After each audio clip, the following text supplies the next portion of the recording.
Alrighty, you ready for a video about nothing?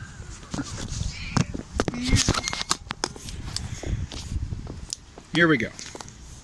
So, out here in the sun, got the kitty with me. She will complain every time I stop petting her. I shot a 20-minute video yesterday and lost it because my phone told me I didn't have enough storage in order to process a video after I'd edited it, and so I just went in willy-nilly and started deleting files, and I actually deleted the footage from the video. Anyway, various pieces of news. Sober Inktober is over. I scored 100% on the sober part. I got 3/4 of the way through. I did 21 out of 30 days on the ink part.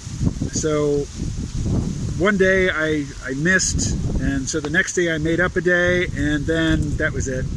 Done. Never did another one after that. But no beer, no alcohol of any kind in the whole month of Inktober. Took off the devil's lettuce as well, although I did have a little bit around like 9:45 last night before I watched an episode of Invasion, which I'll come to. I'll come to that. Actually, I just shot this video half an hour ago and went to edit it and discovered that the sound and the video are out of sync. So that brings me to another topic. I dearly love and very much appreciate, still appreciate, my lovely Huawei Mate SE phone, which I bought in late 2018 for $220. It was a total steal. I mean, if you divide $220 by the number of months that I've had it, I don't know exactly how many months that is, but it's, you know, it's a very, very low price for what to me, and I'm quoting Ed in Montreal, for what for me is a thing of wonder, this device. It is a miraculous device. It does amazing things. But I've been watching videos about the Pixel 6, which I probably can't afford, but also the Xiaomi Redmi Note, or no, Redmi 11, what is it? Nope. Xiaomi Redmi Note 11 Pro, which looks amazing and is about half the price of the Pixel. But I've told myself that as soon as my credit card is paid off, as soon as I've had zero balance on the credit card, I'm allowed to replace this phone. And I can't share the details, but it looks like I can be mobile, like internationally mobile, much sooner than previously thought. So I want to get not only a good vlogging camera, but I want to get some experience with it before I, you know, go mobile. What else? What else?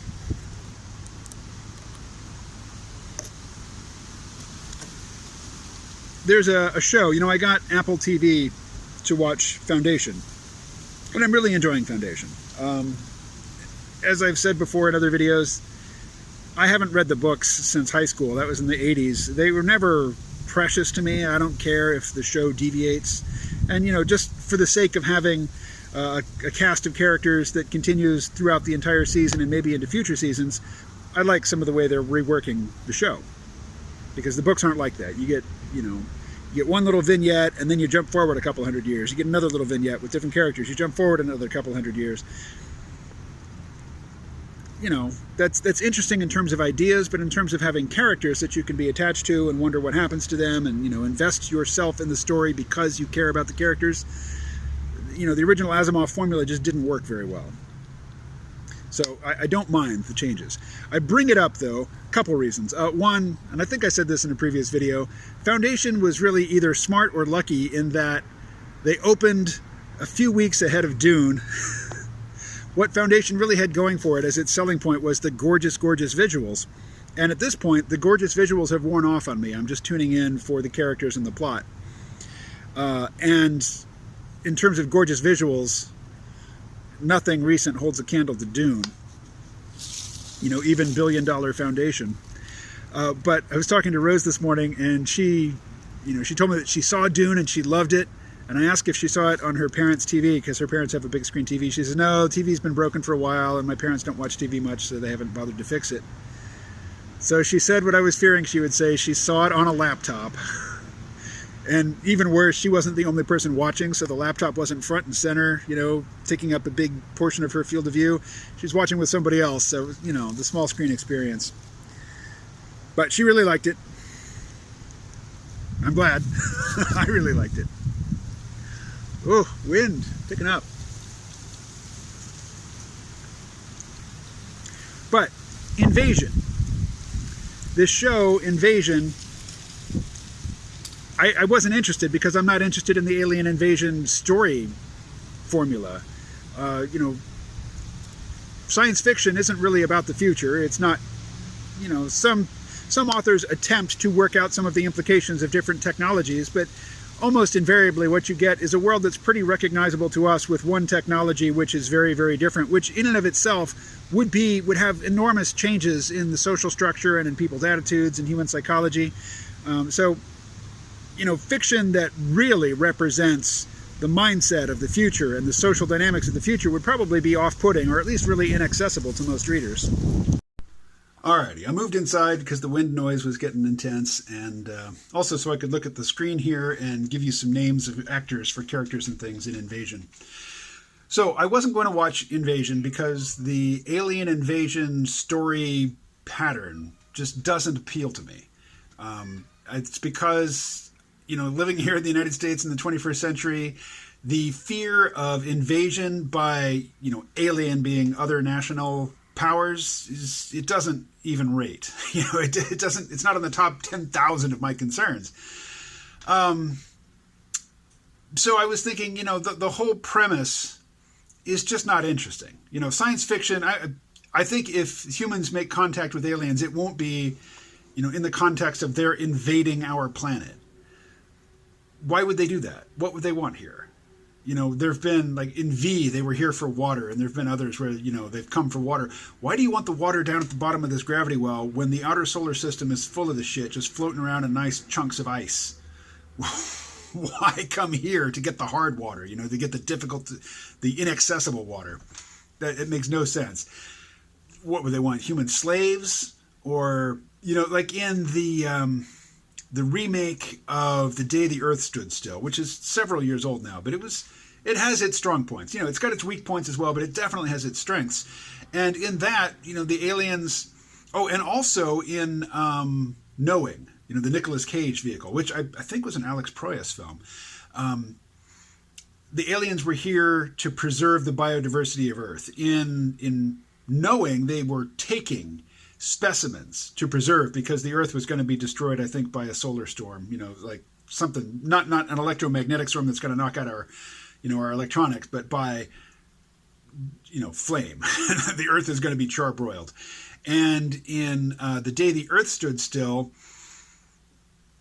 the biodiversity of Earth was this real treasure in the galaxy, and the idea was that the aliens were going to come here and just remove the humans to protect the biosphere in general. And in the end, the main character was convinced that, we can just remove all human technology, like to the point where, at the end we see this no-name character who just looks at his watch, and it's an analog, like mechanical watch, and it has stopped. No tech, period. So that's like the only plausible reason I can come up with for an alien invasion. Our material resources here are hard to access because of the gravity. There's plenty of the same things they could get here. Elsewhere in this solar system, it would be a lot less trouble, a lot less expenditure of, their energy, both their attention and their time, but also, their ability to do work. None of that makes sense. None of their coming to take our stuff does not make sense. They think that we're mismanaging the place. Yeah, I can see that. I can see that. But the aliens in this seem malevolent, but, I'm 3 episodes in and I don't know a thing about them yet, really. We've seen a couple glimpses of maybe their technology, maybe their actual form, but it's hard to say. But it's clear that they're malevolent. And what I like about this, and I don't remember what prompted me to watch it, because, as I say, the premise is just of no interest to me. It's just not plausible. It doesn't address any interest of mine. But something prompted me to watch the first episode, and it was the tone. It was the mood that this thing sets. It's got this really foreboding mood, which it's oppressive, but it's also, it sparks my curiosity. I really want to know what's happening. So those are the things that I like about this show. It's full of stuff I don't like, which at this point I'm just learning to sort of filter out. Like, all the woke messaging is there. All of the characters who are at all competent, except for one, are women. All the men, except for one, are useless or worse. Much worse. So, in the first episode, we've got a character played by Sam Neill, of Jurassic Park fame. And he's this old sheriff in Oklahoma, rural Oklahoma. It's his last day. Oh, God. Oh, God, the trope of tropes. You have a law enforcement character, and yes, it's his last day before retirement. I'm too old for this shit. He doesn't say that in this, I think I'm quoting Danny Glover from Lethal Weapon, but he, in driving around and, stumbling upon the alien invasion via these meth heads who have gone missing, and he's looking for them, he, in driving around with his deputy, who of course is a young black woman, he is just, he's sad-sacking about how his life has been meaningless and his career has been of no use to anybody. And, the one good, noble, remarkable thing that he did in his career got wiped out because, no spoilers, but it didn't count, for reasons beyond his control.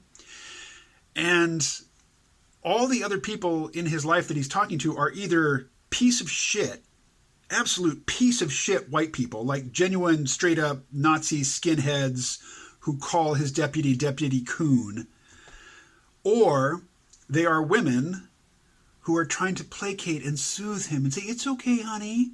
I know you feel like a useless piece of, worthless nothing, but we like you. We're fond of you. You don't have to actually do anything. Please just put your mind at ease. Go ahead and retire and settle. Just get comfortable with your uselessness. So that's the Sam Neill character. In the second episode, we're introduced to Sarah Malik. And Sarah is played by Tara Moyadi. Not sure how to pronounce her name, but she's a mother. And we first see her, she's on a treadmill. She's keeping fit. She's doing everything, that the mother, the stay-at-home mom of the successful dad is supposed to do. She looks after the kids. She's really fit. She's a trained doctor educated in Harvard. And we don't know why, at least at this point in the show, that she's not actually practicing medicine. But she's more competent. She is more competent at medicine than the white male doctor that she takes her son to later in the episode. And it's rubbed there. Your nose is rubbed in it that she is more competent than the white man. Ugh. Her husband is an absolute piece of shit. Worse than worthless. He is contemptible. He is craven. He's the fucking worst. We meet him when he doesn't come home and his wife wonders where he is, and he's such an idiot. He doesn't realize that his iPhone shows his location to his kids on the iPad at home. So the wife, she lives out on Long Island, and she drives to where the signal shows that he is, and it's this big, beautiful house, and she goes up to the window, and she sees he's clearly about to have sex with this skinny white woman. So I won't go into details there other than to say the husband comes home, she confronts him, and then all hell breaks loose, not between them, but in terms of the alien invasion. And so they have to put off, their marital stress and deal with the emergency situation. And the husband just fails. He just fails, and at one point tries to abandon his wife and children in an emergency situation. She prevents him from doing so, drives off, and then the only other white males who have speaking lines, other than the neighbor who refused to give him a ride, are some guys at a gas station. They're driving a Tesla, and they pull in, they have to charge, it's going to take forever. He's standing out by the Tesla, and two dumbass white dudes come up and start hassling him because he's Middle Eastern. And, there's been some unidentified, rolling catastrophe. And, of course, they're saying it's terrorism, so everybody blames, Arabs. Loud cat. Why don't you sit here? I will pet you, and you can be quiet. How about that? How about kitty being quiet?